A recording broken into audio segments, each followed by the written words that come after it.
Hello friends and potential friends. Well, if you saw my last garden update, you know I planted a bunch of collards and a bunch of Swiss chard and a few tomatoes. So I started thinking if all goes well, I'll probably be gathering up a bunch of leafy greens here before too long, and I'll have to do something with them. As you've seen by the size of my garden space, I don't devote a lot of space to any one particular thing. So I generally wind up just gathering things up and freezing them until I've got enough to do something with. That's what I've done in the past. That's what I'll probably do in the future as long as I'm in this place. As you can see here, I've been saving tomatoes for the last year or so. They're mostly Romas, a few cherry tomatoes mixed in, and a few champions. But they've been taking up space in my freezer that I might have to be putting some collards in before long. So it's time for me to do something with these tomatoes to get them out of the freezer. You've probably seen a lot of other videos processing tomatoes. I'm just going to make tomato sauce. I'll be thawing these things out, skinning them, cutting them up, put them in the pot. Before they go in the pot, I bought this juicer from Lehman's. That will let me separate the juice from the pulp and the skins, which I haven't decided yet whether I'm going to try to skin them before I process them through the juicer. But I'm planning on saving all the skins and whatever pulp is left over, and I'll be running that through my dehydrator to turn it into tomato powder. Of course, I'll have to strain the seeds out of it. I don't plan on saving any of these seeds because when I grew them, they were mixed in several different varieties of tomatoes, so there's a good chance that there's been some cross-pollination going on. So I'm not going to save the seeds, but I do want to save everything else. So for now, let me get started and start cutting these things up, decide whether I'm going to take the trouble of skinning them before I process them further, and then I'll get back with you and we'll see if we can turn this into something that you might want to watch. Okay. Got all the tomatoes peeled, and that's the peels that I got from them. Most of them were pretty easy to peel after I put them in a bath of warm water for a few minutes.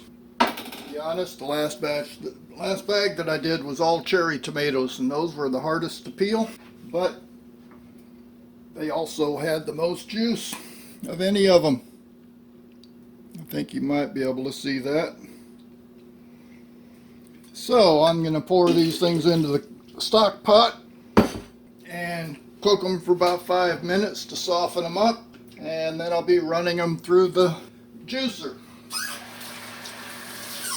Now, to be honest, I'll probably wind up putting the peels back with the rest of the pulp after I get them through the dehydrator, but I'll make that decision when the time comes. I've heard that tomato skins have a lot more richer flavor than the pulp itself, but we'll see how that works out.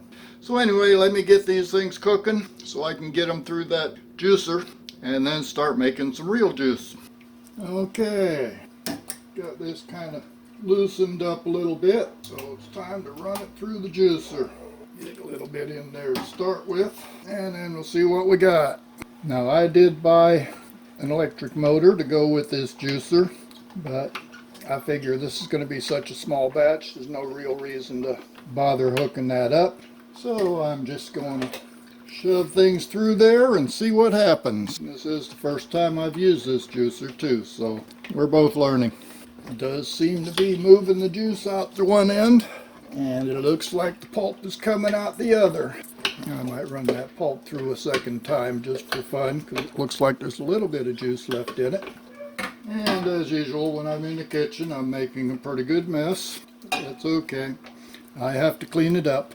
And right now, my stock pot's still got some tomatoes in it, so I'm going to have to collect this juice into a few bowls till I get the stock pot emptied out. Yeah, not much effort to run this through. I guess for this size batch, I don't really need the motor on there. But you get the idea. So let me bring you back when we get to the next step. Well, that juicer cleaned up pretty easily. All comes apart and it's fairly easy to clean. I like that. I've got the juice in the stock pot cooking that down to about half its consistency, which I'm guessing is going to give me probably 2, possibly 3 quarts of tomato sauce. So I've got 4 quarts over there in my water bath canner heating up. I'll bring that up to a boil to sterilize them. And I'll be putting the rest of the pulp into the dehydrator. And incidentally, running that pulp through the machine a second time did release a bit more juice, so it was worth the effort. But now it's a waiting game, waiting for that stuff to cook down. So I'll bring you back in a bit, maybe a long bit, but it'll be short for you. Okay, tomato juice has been cooking for, oh, looks like almost 3 hours. It's reduced to about half of its former volume, and it's time to put it in jars. So got my jars in the water bath canner, and that's boiling, getting them good and hot and sterilized. So let's go ahead and see how many jars I can fill up. I gotta rearrange some of this stuff before I can work with it, so I'll shut you off and bring you back when there's something exciting to see. Oops, almost forgot to bring you back. Got 1 jar filled.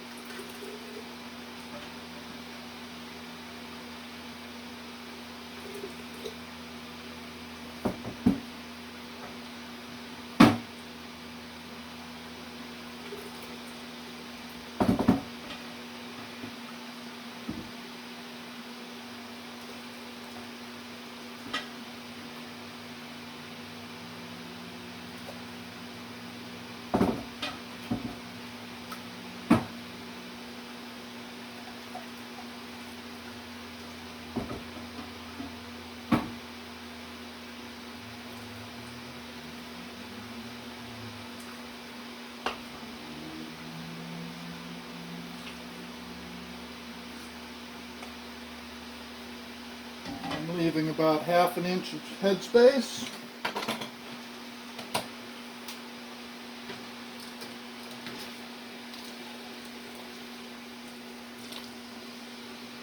Clearly I need at least 3 jars. Might as well get the 4th one out of there too.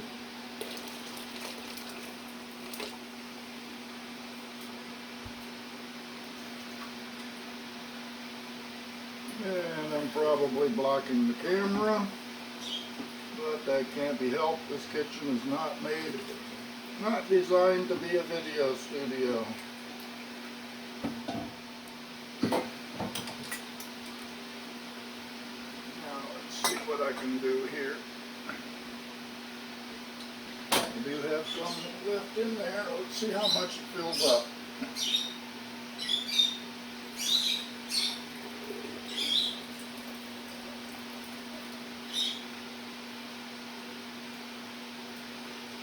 Okay, got my vinegar here.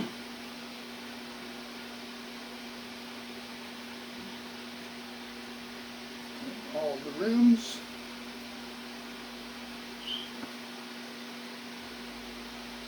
Now the ball book calls for either citric acid or lemon juice. I'm going to use lemon juice, which means I put 2 tablespoons of lemon juice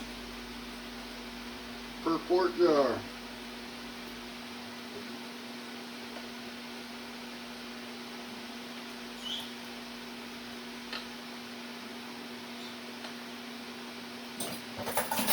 That takes care of the lemon juice. Grab my lids.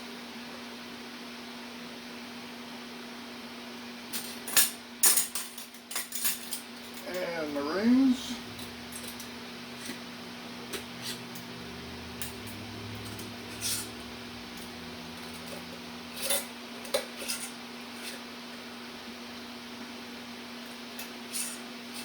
Incidentally, I also was looking for bubbles, but not seeing any, I didn't bother with the debubbler.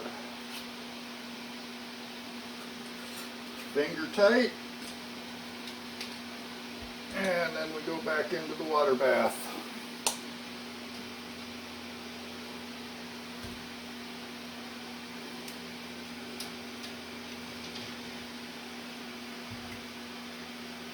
3.5 quarts is a bit more than I expected. I'm going to be happy with that. I primarily use my tomato sauce for making chili. Uh-oh, got a floater. That's not going to work. So that one I am going to use. The rest is in the water bath, which you can't see. So at the risk of shaking everything, I'm going to move you around a little bit. There it is. Got 3 quarts, got about 1 inch of water over top of the jars. Bring that to a full boil, and then I'll be setting the timer for 40 minutes. Timer is set. As soon as that comes to a full boil, which looks like the boil is going to happen pretty quick, so I'm going to go ahead and shut you off, and when the 40 minutes is up, I'll bring you back and we'll listen for a few pings. Okay, that's the 40 minutes. You can probably hear the water boiling in the background. Now let's see if I can get these out of there without killing myself.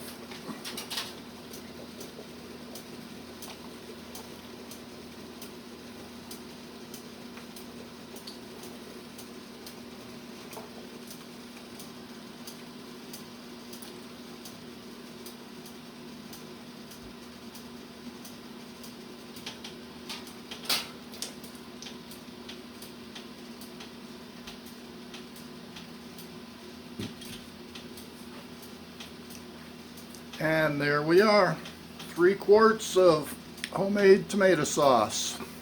Only took me about 5 hours. A lot of people might think that that's an awful lot of time and effort to put into just 3 quarts, but let me give you a little different perspective. The main time I use tomato sauce is when I make a batch of chili. One of those quarts will make 1 batch of chili, and that batch of chili will feed me for close to a week, if not longer. So from that perspective, you're looking at 3 to 4 weeks worth of food right there. I think that's well worth it. So I'll be waiting for the pings. That one in the back I'll put in the refrigerator and use that up pretty soon. And I'll see you on the next video.